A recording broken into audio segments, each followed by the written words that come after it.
Selamat pagi, salam sejahtera dalam Tuhan Yesus Kristus. Puji Tuhan, haleluya. Tentu yang pertama saya mengucap syukur kepada Tuhan karena kesempatan yang indah ini, momentum yang luar biasa di hari kenaikan Tuhan Yesus. Saya boleh melayani di GPDI Eklesia di Sendangan, Kota Kakas. Saya memperkenalkan dulu nama saya. Seperti tadi yang sudah disampaikan oleh MC atau pembimbingan, nama saya Pendeta Robi Watak, tapi bukan sarjana teologi, tapi saya sarjana pendidikan agama Kristen, SPDK. Ya, tidak jadi masalah. Ya, puji Tuhan. Dan saya datang ke tempat ini bersama dengan istri saya yang mungkin Bapak Ibu sudah pasti tahu, ya udah kenal beliau. Istri saya adalah asli orang sini, ya. Saya tidak usah lagi memperkenalkan, ya. Dia asli orang sini. Ya, ya. Kami ada di Sulawesi Utara ini sejak hari Selasa tanggal 9 Mei di Kota Manado, ya. Karena berkaitan dengan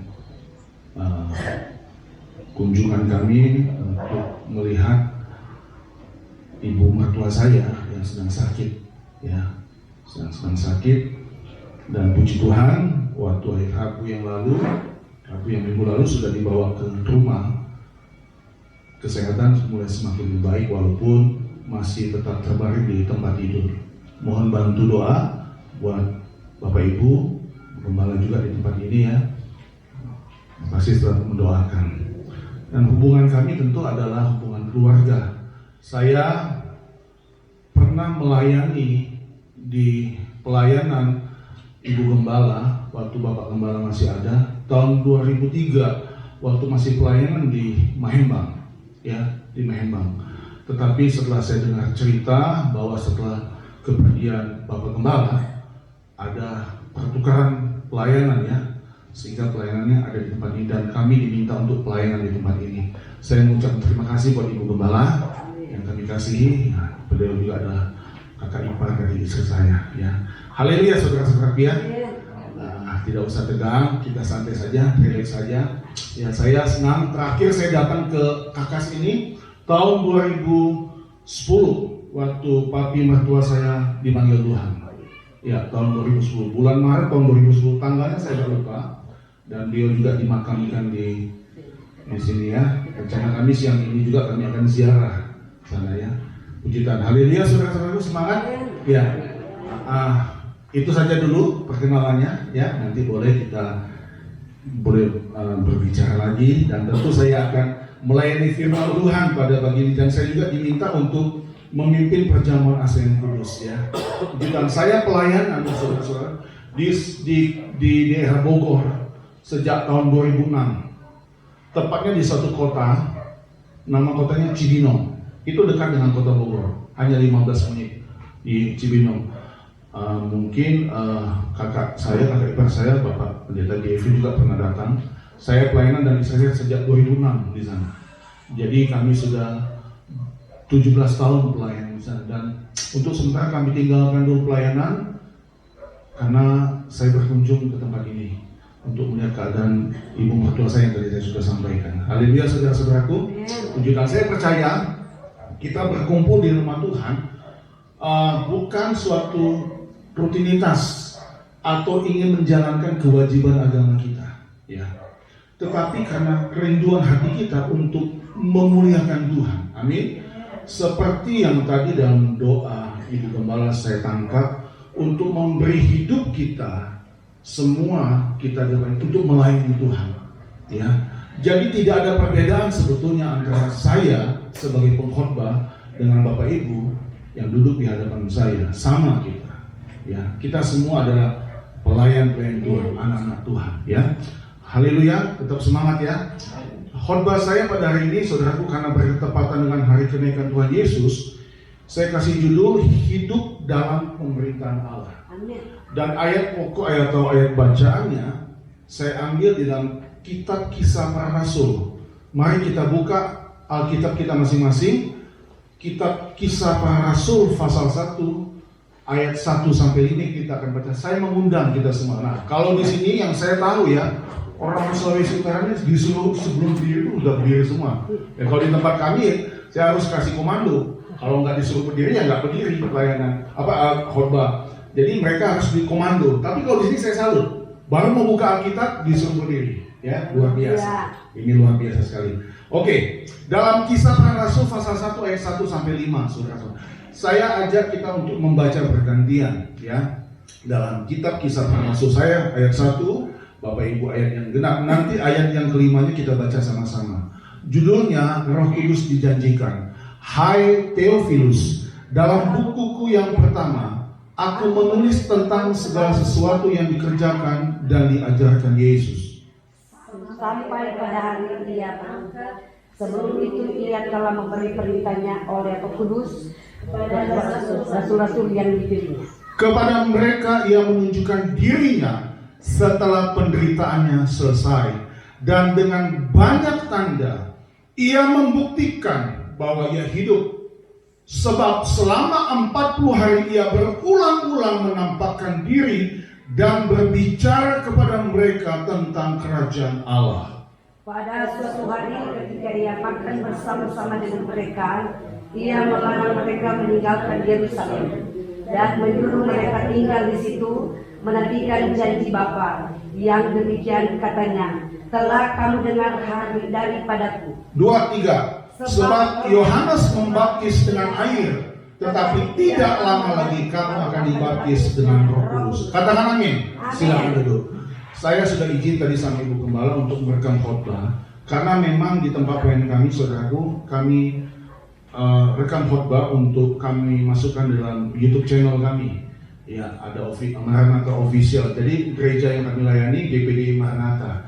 Tetapi saudara-saudaraku, di tempat kami Jawa Barat itu, sekedar info, kami ibadahnya di rumah.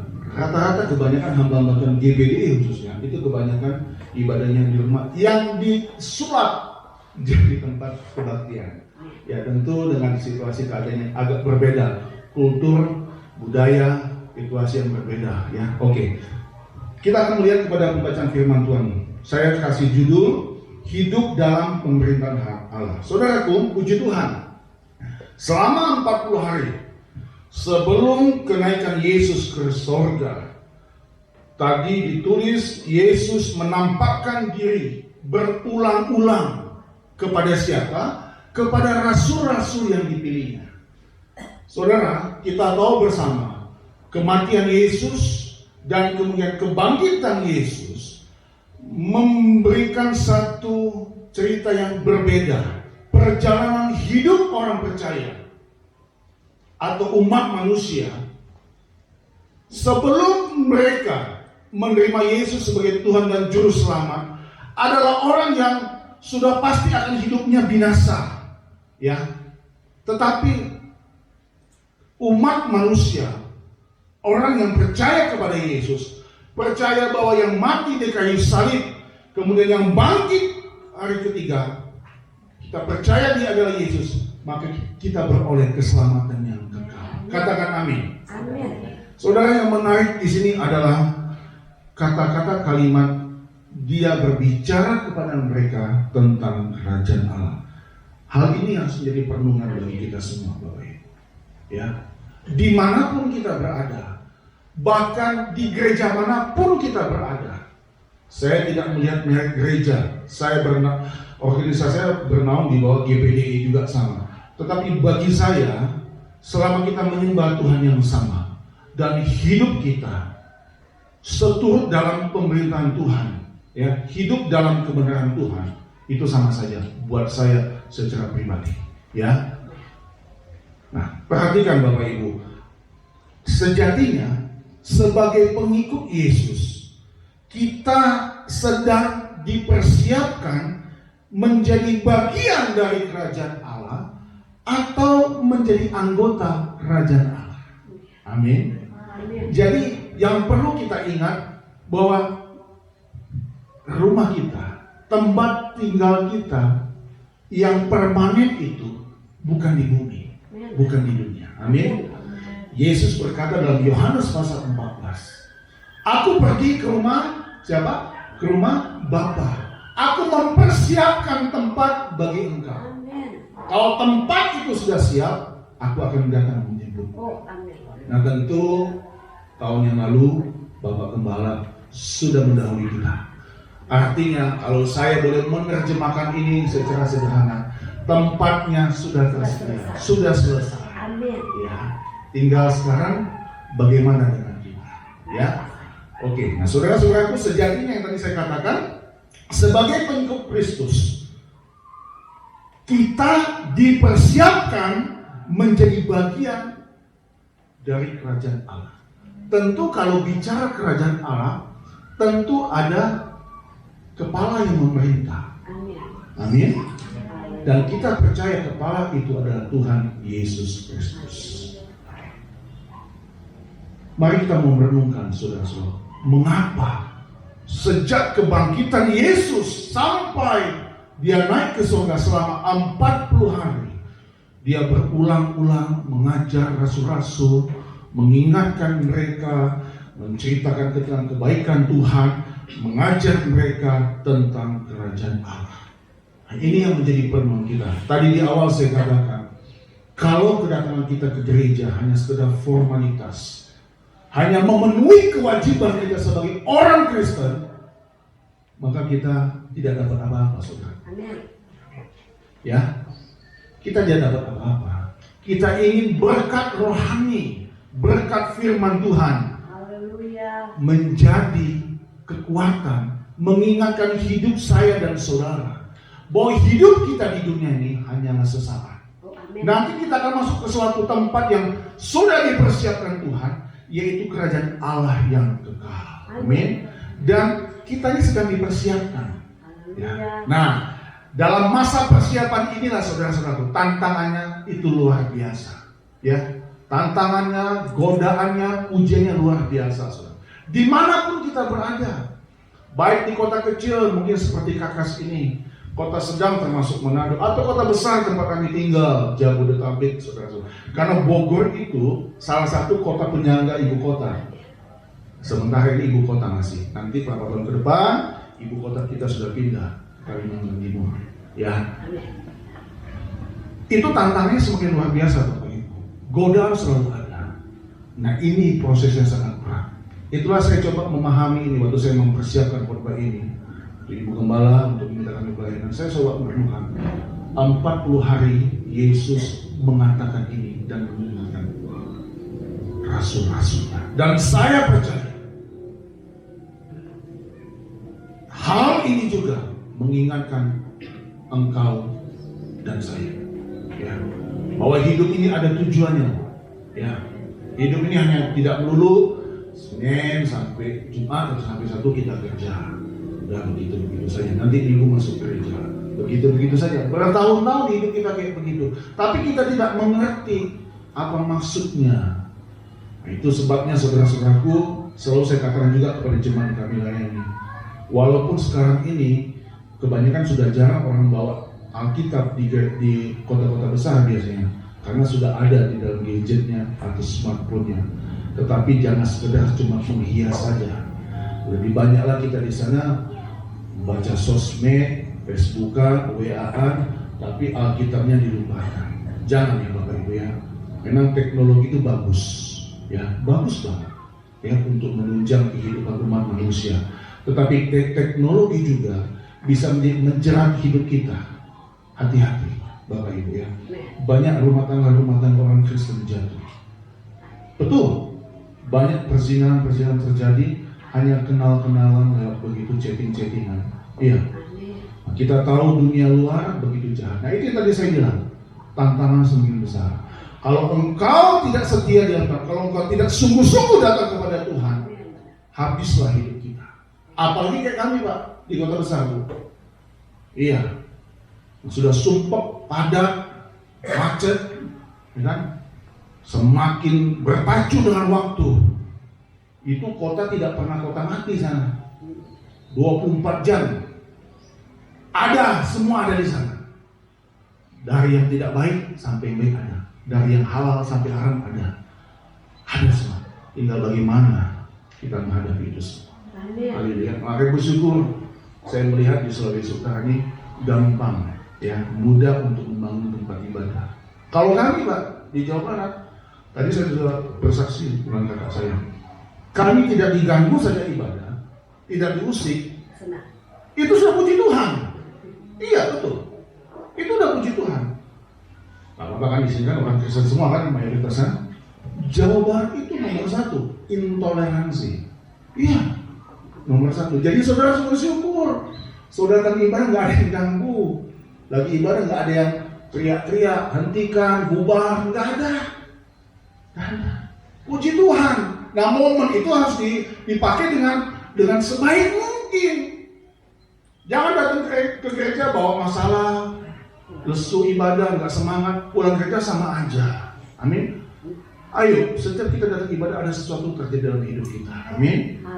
Ya pergumulan masa itu nggak pernah habis-habisnya Bapak Ibu. Amin. Nggak pernah habis-habisnya. Nanti kalau kita sudah tinggal di Balikpapan atau di Sukabumi, selesai.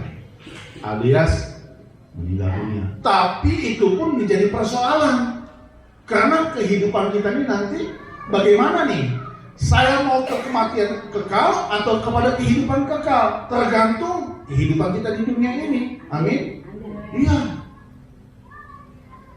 Nah, saya harus mengatakan ini. Kita tidak boleh terlena oleh yang namanya comfort zone atau bahasa sederhananya zona nyaman. Amin. Ya. Saya pakai bahasa Indonesia saja ya Bapak Ibu ya. Saya tidak ngerti bahasa Bakas dan saya cuma tahu main hukuman. Itu aja. Yang lainnya saya nggak tahu. Jadi kalau mereka bicara, saya nebak-nebak apa yang mereka bicara ini. Iya, suka pakai bahasa asing ya, tapi sudah nggak apa-apa. No problem. Oke, kita kembali pada firman Tuhan. Jadi momentum kenaikan Tuhan Yesus ini adalah kesempatan bagi kita untuk mengingatkan kita 3 hal yang akan saya bagikan pagi ini. Yang pertama, Bapak Ibu, saya ajak kita untuk membuka Galatia pasal 5. Kita buka kitab Galatia pasal 5 ayat 24 sampai 26. Galatia pasal 5 ayat 24 sampai 26. Mari kita buka kitab Galatia pasal 5 ayat 24 ayat 26. Momentum kenaikan Tuhan Yesus ke surga, ya, mengingatkan kita. Yuk saya baca ya. Galatia, sebentar dulu saya belum dapat. Galatia 5 ayat 24 sampai 26. Oke. Barang siapa menjadi milik siapa saudaraku? Kristus Yesus. Yuk kita baca sama-sama. Ia telah menyalibkan daging dengan segala hawa nafsu dan keinginannya. Ayat 25. Jikalau kita hidup oleh roh, baiklah hidup kita juga dipimpin oleh roh. Dan janganlah kita gila hormat, janganlah kita saling menantang dan saling mendengki. Yang pertama Bapak Ibu, saudara-saudara yang saya kasihi, dan yang juga menonton video khotbah ini, momentum yang pertama, kenaikan Tuhan Yesus mengingatkan kita satu, untuk kita hidup dalam pimpinan Tuhan. Amin. Untuk hidup dalam pimpinan Tuhan. Tadi Paulus menulis kepada jemaat di Galatia. Dia katakan begini. Jikalau kita hidup oleh roh, baiklah hidup kita juga dipimpin oleh roh. Nah saudara, kalau kita kembali kepada kitab para rasul yang ditulis oleh Lukas, itu terjadi peristiwa setelah kenaikan Yesus nanti. Itu ada satu pesan khusus Yesus kepada rasul-rasulnya. Kamu jangan tinggalkan Yerusalem, ya, jangan tinggalkan Yerusalem. Kamu harus menantikan janji Bapa. Apa janji Bapa itu? Yaitu kepenuhan Roh Kudus. Baca dalam kitab Kisah Rasul, saudaraku. Singkat cerita, kemudian mereka berdoa berkumpul selama 10 hari, ya, di satu tempat yang namanya di Yerusalem. Yang kalau kita suka dengar ada kamar loteng Yerusalem juga dibilang gitu. Mereka berdoa. Ada kurang lebih 120 hamba-hamba Tuhan di sana. Dan hari yang ke-10, hari pencurahan Roh Kudus, mereka penuh dengan Roh Kudus. Saudara, saya mau berkata begini. Yang pertama, Kita harus hidup dalam pimpinan Tuhan. Dan mereka menyadari, kalau kita melihat konteks pada zaman itu, setelah Yesus naik ke surga, tongkat estafet itu kan diserahkan kepada para murid. Ke-12 murid yang pertama sebagai garda terdepan, dan juga kepada rasul-rasul yang lain. Itu tantangannya besar. Karena Injil harus diberitakan pada waktu itu. Yesus bilang, kalau Roh Kudus turun atas kamu, kamu akan jadi saksiku mulai dari Yerusalem. Kemudian apa? Ayo, saudara baca Alkitab. Samaria sampai ke ujung bumi. Itu bukan tugas yang mudah. Tongkat estafet itu bukan mudah. Sehingga kalau saudara baca Kisah Rasul, baca sejarah gereja mula-mula, banyak hamba Tuhan dalam hal ini rasul-rasul mati martir. Ya. Mereka bukan saja mempertaruhkan harta mereka, tapi nyawa mereka. Nah, kembali yang tadi saya katakan, saudara mau enak, kita nggak perlu berdarah, nggak perlu susah-susah untuk ibadah. Dulu ancamannya kematian, nyawa. Iya, diadu sama hewan, dipancung, dibunuh. Saudara lihat. Tapi mereka luar biasa. Karena kenapa? Hidup mereka mau dipimpin oleh Tuhan. Sekarang pertanyaan sederhananya, bagaimana hidupmu? Bagaimana sehari-hari hidupmu? Apa yang engkau kerjakan? Apa yang engkau lakukan? Apakah aku hidupnya benar itu cuma hari Minggu doang nih? Hari Minggu saja pas mau ibadah. Setiap hari hidup kita harus benar di hadapan Tuhan. Hidup kita harus dipimpin oleh Tuhan. Apapun yang engkau hadapi, perlu pertanyaan dalam hati kita. Kalau ada sesuatu yang sedang engkau gumuli, bertanyalah kepada Tuhan. Jangan dipimpin oleh kedaginganmu. Kalau kita kembali kepada apa yang dikatakan Paulus ini, barang siapa menjadi milik Kristus Yesus. Nah, engkau dan saya sudah jadi milik Yesus. Karena sejak kematiannya di kayu salib, menebus dosa kita, dan kebangkitannya mengalahkan maut, otomatis kita menjadi milik Yesus Kristus. Tetapi kadang-kadang kita ini suka apa? Suka seenaknya hidup, sesuka-suka kita saja. Ya, saudara, tantangan kita besar. Ya, saya katakan dengan jemaat yang kami layani di tempat kami pelayanan, ya, kalau orang sudah hidup dalam Tuhan, maka dia tidak boleh lagi bermain-main dengan yang namanya dosa. Amin. Bahaya saudara. Ya, memang kita harus berbeda. Harus berbeda.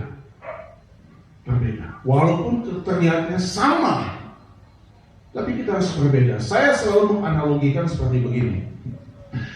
Ikan-ikan yang hidup di laut airnya adalah asin.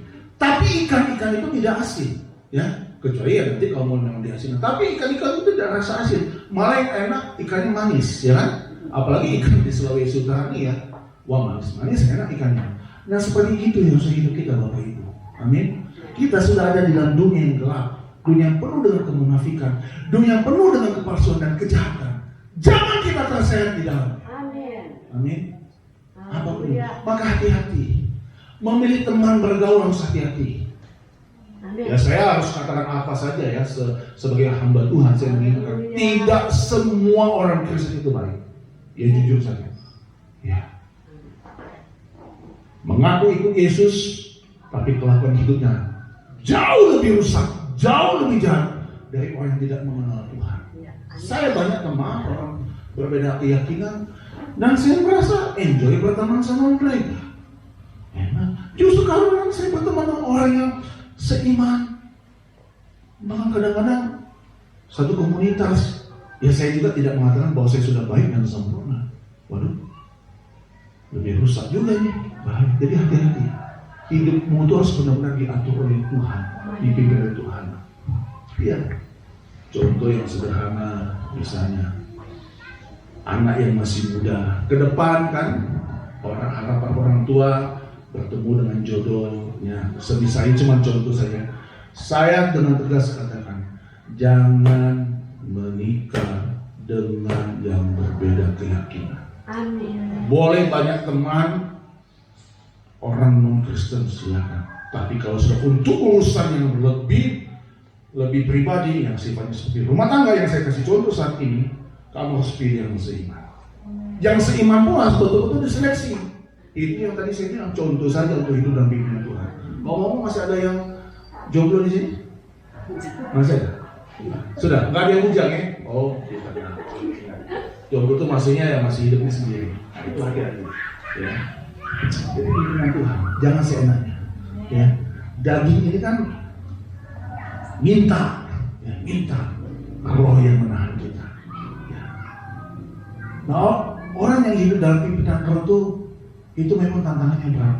Tapi di sanalah seninya hidup kita di dalam Tuhan. Amin. Seninya hidup kita di dalam Tuhan. Kalau saya kelamaan dikasih tahu ya, Pak, saya kok jadinya senang gitu ya. Saya pertama kali ya ibadah di gereja karena baru pertama kali kan waktu lalu kan di Mahembang. Saya masih ingat tahun 2003 itu 9 kilo saya jalan kaki dengan Ibu Gembala. 9 kilo waktu itu Bapak Gembala masih pakai motor trail waktu itu kan. Saya jalan sambil menyanyi, nangis, berhenti ada mangga banyak jatuh ya. Saya coba mangga apa itu ya? Mangga itu kecil-kecil saya makan gitu. Sampai ke pelayanan mereka. Ya kan? Terus saya datang pertama ke tempat ini, wah luar biasa ini. Ini luar biasa. Saya katakan tadi sama istri saya, ini termasuk luar biasa. Kalau untuk kota di kami ini termasuk luar biasa, Pak. Oh, amin. Iya. Iya, izin nggak gampang di sana, nggak gampang. Sudah dapat izin pun mau ditutup. Ya itu lagi Indonesia yang kita cintai.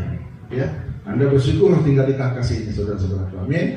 Udaranya sejuk, kesini nggak macet. Ya, kami jam 6 pagi tadi dari Manado.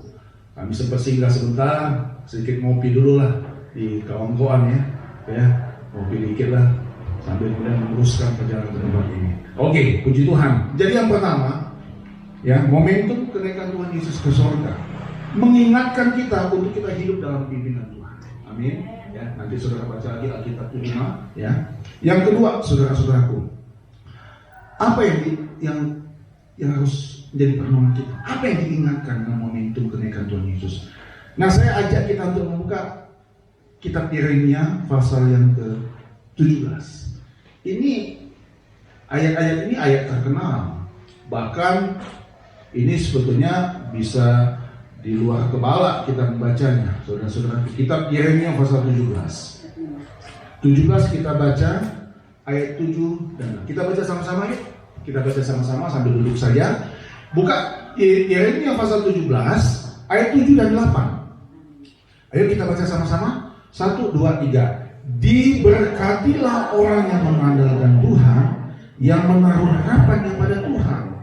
Ia akan seperti pohon yang ditanam di tepi air, yang merambatkan akar-akarnya ke tepi batang air, dan yang tidak mengalami datangnya panas terik, yang daunnya tetap hijau, yang tidak khawatir dalam tahun kering, dan yang tidak berhenti menghasilkan buah. Katakan amin. Yang kedua, Bapak Ibu yang saya kasih dalam Tuhan Yesus dan yang menonton video khotbah ini, yang kedua, momentum kenaikan Tuhan Yesus ke surga mengingatkan kita untuk kita hidup bergantung dan bersandar hanya kepada Tuhan. Amin. Bisa katakan amin? Amin. Untuk hidup dan bergantung kepada Tuhan. Amin.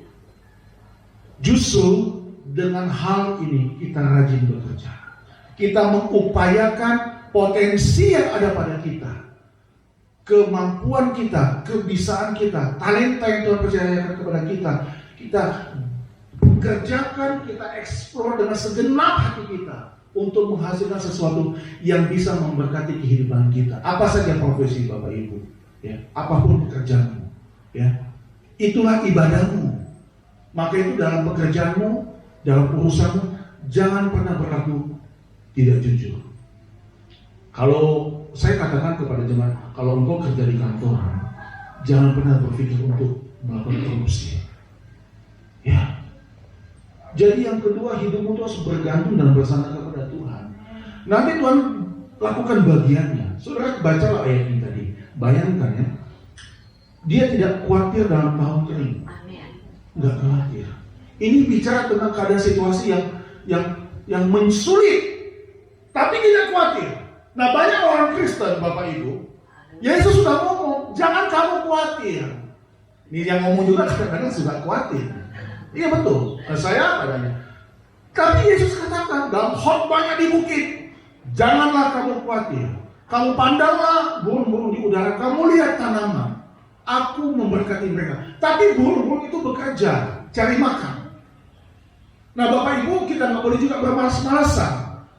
Ya, jangan karena kita jadi orang Kristen, sekali Yesus, tapi Yesus, kita jadi orang Kristen yang malas. Jangan, kita harus jadi orang Kristen yang produktif. Amin. Berdaya guna, hidup kita bermanfaat. Sehingga waktu hidup kita diberkati Tuhan, kita bisa menolong orang lain. Amin. Kita jadi berkat bagi orang lain. Amin. Haleluya. Ya. Tetapi hidupmu harus bergantung kepada Tuhan. Kalau engkau naik lagi 2 ayat dari Yeremia, ada ayat dia mengatakan terkutuklah orang yang mengandalkan manusia. Amin. Ya. Jadi harapan dan sandaran kita hanya kepada Tuhan.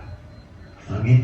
Saudara, waktu saudara baca dalam kitab Lukas, waktu Yesus naik ke surga, pasal terakhir ke pasal 24, rasul-rasul mulai untuk bersuka cita. Kemudian mereka kebaik Allah. Padahal tantangan mengancam di depan mereka. Ini nyawa loh taruhannya. Iya, nyawa taruhannya. Saudara baca kitab Kisah Rasul, itu perjalanan gereja Tuhan dimulai di sana. Sejak di kamar loteng Yerusalem, 120 murid-murid penuh dipenuhkan dengan Roh Kudus. Haleluya, saudara-saudaraku, bacalah Alkitab, renungkanlah firman Tuhan. Dan saya percaya kebanyakan kita umumnya, Bapak Ibu ya, sepertinya Kristennya masih Kristen dari lahir, ya kan? Karena Kristen dari orang tua, ya kan? Kristen dari kecil. Saya latar belakang Katolik dulu, karena ini kan fam saya ini Watak. Kalau saudara tahu fam Watak ini, saudaraku, kakek saya orang Ratahan. Tapi karena kakek saya ini hakim, Malang Buananya di Indonesia, dan tugas terakhirnya itu di Palembang. Saya lahirnya di kota Palembang, Sumatera Selatan, jauh. Sudah ada yang pernah ke sana? Baru istri saya kayaknya, ya, Sumatera. Harus menyeberang dulu kalau Pak mau perjalanan darat, harus menyeberang dulu di Selat Sunda. Tapi pesawat ada, Jakarta Palembang ada. Kakek saya orang Ratahan, oma saya orang tua saya, Pak Lengkong. Iya. Tapi kami lahir di Palembang. Jadi logat saya kalau saudara agak kelompok Sumatera. Iya. Oh, gitu. Nah, jadi kita lihat saudaraku, hidup kita harus bergantung dan bersandar kepada Tuhan.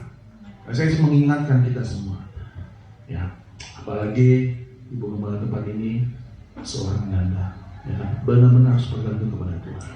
Ya, berharap dan bersandar kepada Tuhan. Tidak berharap dan bersandar kepada organisasi. Ya kan? Tapi kalau pengharapan kita kepada Tuhan, saudara lihat, tidak khawatir dalam tahun kering dan yang tidak berhenti menghasilkan buah. Oh, luar biasa ya. Luar biasa. Inilah sejatinya hidup orang percaya. Apapun keadaanmu ibu, ada masalah dalam rumah tanggamu, bagaikan kering, keadaan gawat, tetap bersandar kepada Tuhan, tetap bergantung dan berharap. Ya, itu saja. Sehingga waktu Yesus meninggalkan murid-murid itu tetap bersuka cita, sekalipun tantang ke depan itu luar biasa. Ya, saudara baca kitab Kisah Rasul. Ya, Paulus belum menjadi hamba Tuhan, namanya Saulus.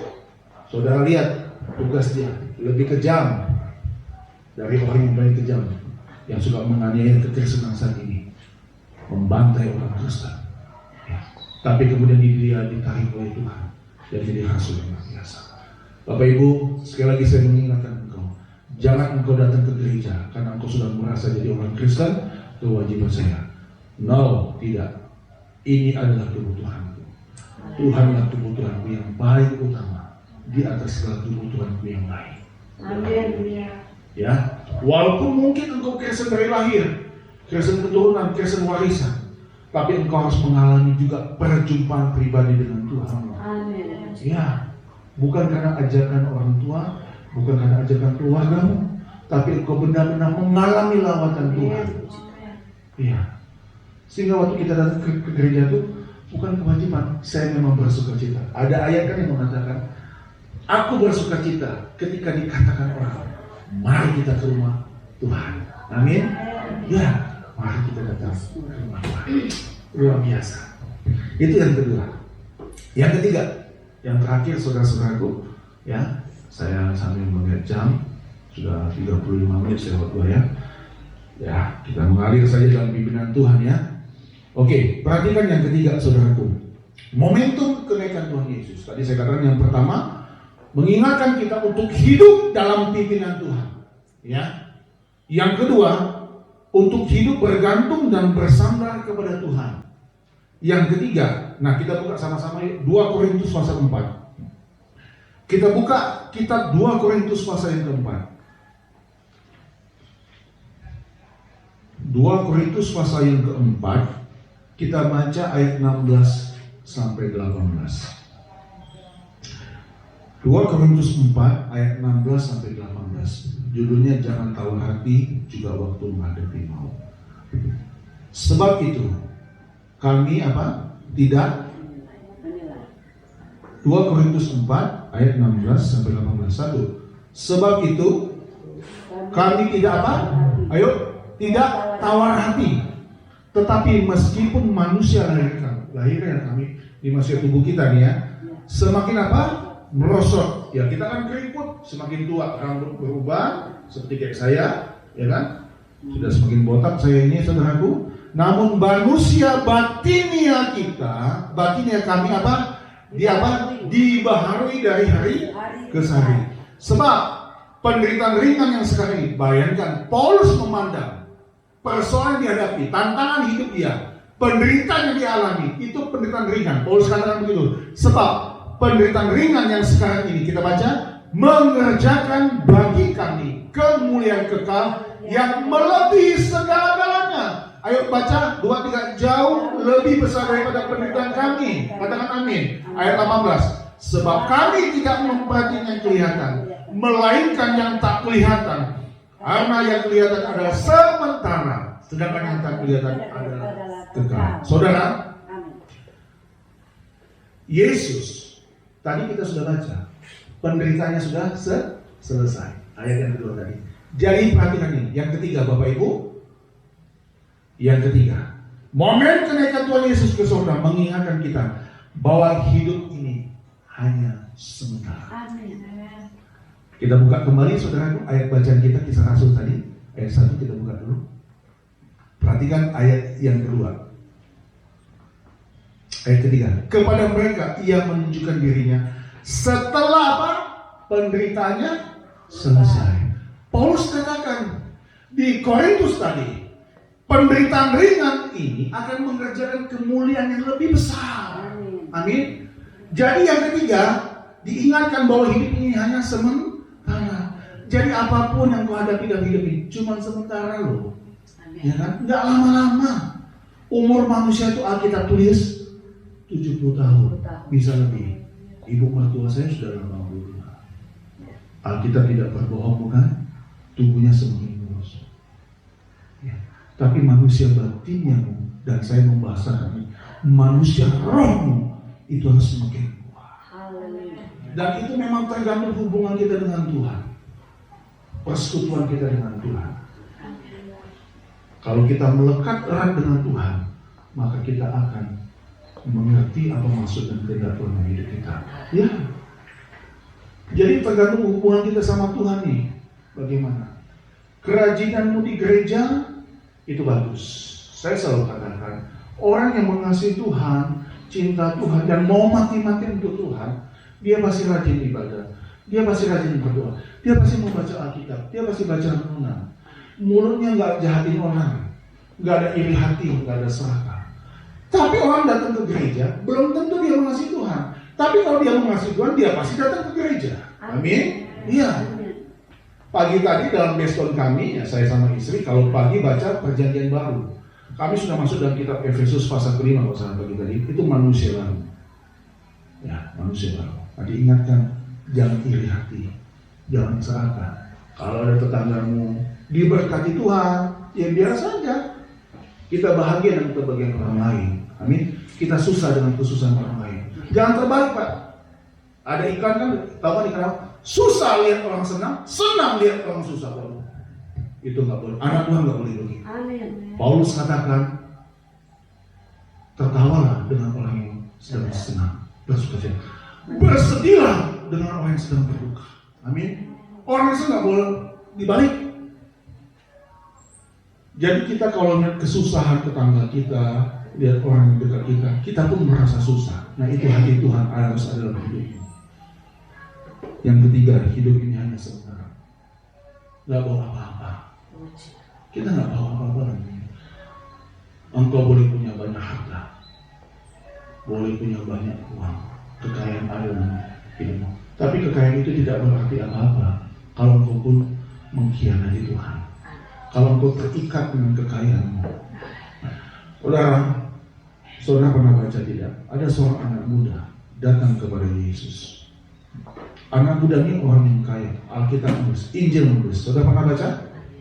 Rabi yang baik atau guru yang baik, bagaimana caranya supaya saya memperoleh hidup yang kekal?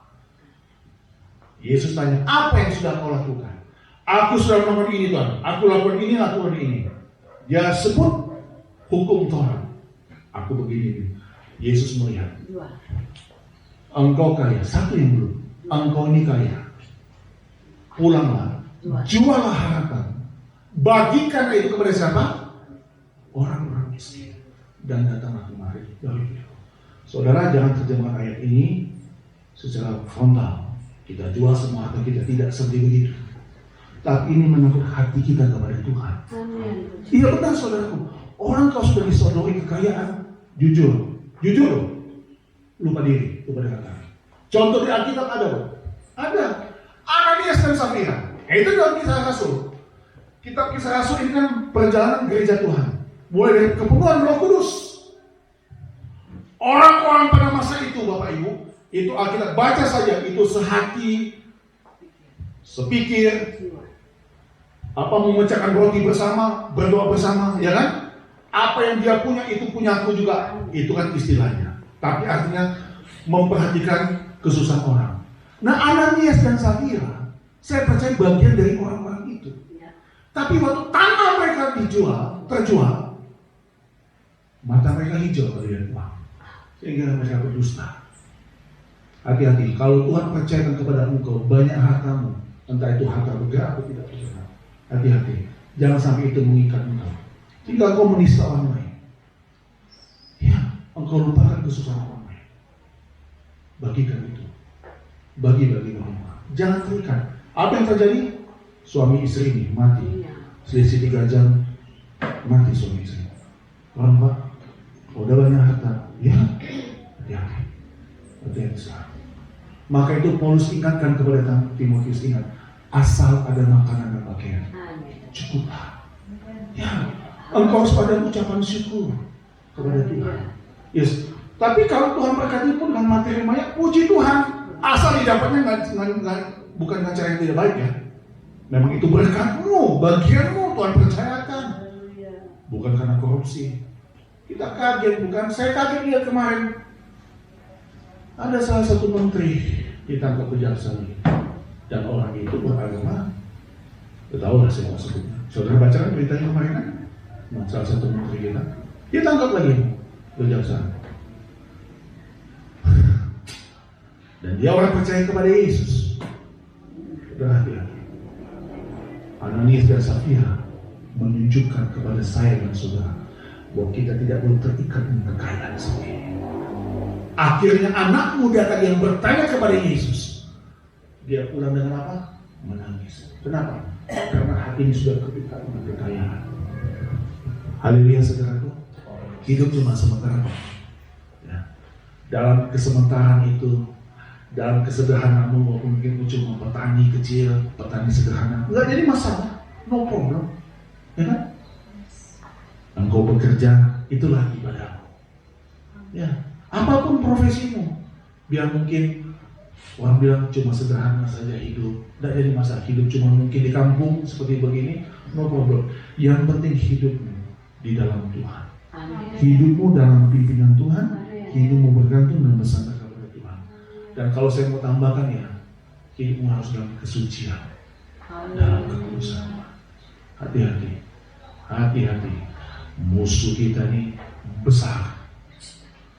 Malaikat yang sudah tersesat jutaan tahun, Lucifer. Dia ingin menarik engkau. Semakin engkau rajin ibadah, semakin engkau rajin berdoa, rajin dalam Tuhan, semakin keras dia akan menarikmu. Karena waktu kita sedang berpacu dengan waktu Bapak Ibu. Ya, saya harap engkau enggak bosan dengan khotbah ini. Saya tidak tahu kapan lagi bisa berjumpa dengan Bapak Ibu. Saya ajarkan ini juga kepada jemaat yang kami layani. Percuma kalau engkau punya harta, percuma kalau punya uang banyak. Kalau itu menjadi kutuk atas hidupmu, kalau kau jadi pelit, buat apa? Hidupmu hanya untuk dirimu sendiri, untuk apa? Kamu lihat, Lazarus mati. Dia orang kaya yang mati kehausan. Bacalah Alkitab. Contoh nyata di sana. Hati-hati saudara-saudara, gak bawa apa-apa. Jadi hidup harus jadi berkat, jadi banyak orang lain. Ya, menolong orang lain. Kesusahan. Kekristenan kayak begitu. Tidak ada istilah nyanyi, tepuk tangan, memuji Tuhan. Nanti di luar kita nyakiti hati orang. Mulut di gereja memuji Tuhan, di luar fitnah orang, fitnah tetangga. Buat apa kamu ibadah? Ya, untuk apa? Ya. Jangan sampai anak Tuhan nggak boleh kayak begitu. Apalagi nyebar-nyebarin berita bohong, hoax. Jadi hati-hati saudaraku, kalau saudara main Facebook, main Instagram, main TikTok, buatlah status yang baik. Ya, jangan suka curhat di sana. Ya, saya ingatkan, yang suka curhat, gampang mengeluarkan isi hati, gampang berkeluh kesah. Banyak baca aja di sana, banyak orang puasa, gampang berkeluh kesah, marah sama orang lain, nyindir orang lain, ngebully orang lain, menghina orang. Banyak saudara berseliweran semua di sana. Hati-hati. Saya lupa ayatnya di mana. Tapi jari-jari kita ini, waktu mengetik handphone, waktu mengetik sesuatu, status, orang membaca, orang lihat, temanmu baca, temanmu lihat. Ya hati-hati, bijak-bijak dalam perkembangan itu. Ya Bapak Ibu, yang pesan saya kepada kita semua, bijak-bijak. Gak usah juga terlalu banyak curhat di situ. Curhat aja sama Tuhan, atau ngomong sama pendetamu, atau ngomong sama gembalamu. Cari teman, cari orang yang bisa dipercaya. Amin. Supaya rahasia keluarga, rahasia pribadimu jangan diumbar orang. Amin. Orang titip uang bisa kurang. Orang titip omongan bisa kan? Bisa berlebihan. Hati-hati. Ya. Ada sandaran hidupmu kepada Tuhan. Perjuangan saya jadi hamba Tuhan Gembala bersama istri saya sejak 2006. Enggak gampang. Panjang kalau saya mau saksikan di sini. Terlalu panjang. Tapi sampai hari ini saya boleh ada anak Tuhan. Amin. Iya. Saya boleh berkunjung ke kota Manado setelah 13 tahun tidak datang lagi, melihat orang tua saya. Alkitab katakan manusia dia semuanya semakin merosot. Ya, mami nggak bisa bangkit di tempat tidur, hanya bisa di tempat tidur saja, tapi masih bisa ngomong. Kami tinggalkan bagi-bagi mau pelayanan tempat ini. Kan? Ya, harus ada dua yang mengurusnya. Kalau udah di tempat tidur kan udah nggak bisa ngapa-ngapain. Persiapkan hidupmu dengan baik. Amin. Secantik, seindah engkau datang ke tempat ini, berdandan yang cantik, berdandan yang baik untuk Tuhan. Secantik itu pun hatimu, manusia batinmu harus dipersiapkan untuk Tuhan. Lihat di depan ini. Saudara jangan lihat ini roti dan air anggur biasa. Dia mati bagiku dan bagimu. Kalau bukan karena dia mati di kayu salib, habis hidup kita. Jadi jangan bermain-main dengan dosa. Amin. Dia ada di sebelah kanan Allah Bapa. Dia sedang mempersiapkan rumah bagiku dan bagimu. Dunia ini bukan rumah kita, Bapak Ibu. Petrus katakan kita hanya menumpang. Kita hanya menumpang. Rumah permanen kita bukan di atas, bukan di Indonesia. Rumah kita di surga. Jangan lepaskan tiketmu hanya karena kesenangan sesaat. Tuhan berkati, Tuhan tolong hidupmu. Saya undang kita bangkit berdiri. Hiduplah dalam kebaikan Tuhan. Siapkan hati, siapkan hidup untuk terima tubuh dan darah Tuhan Yesus.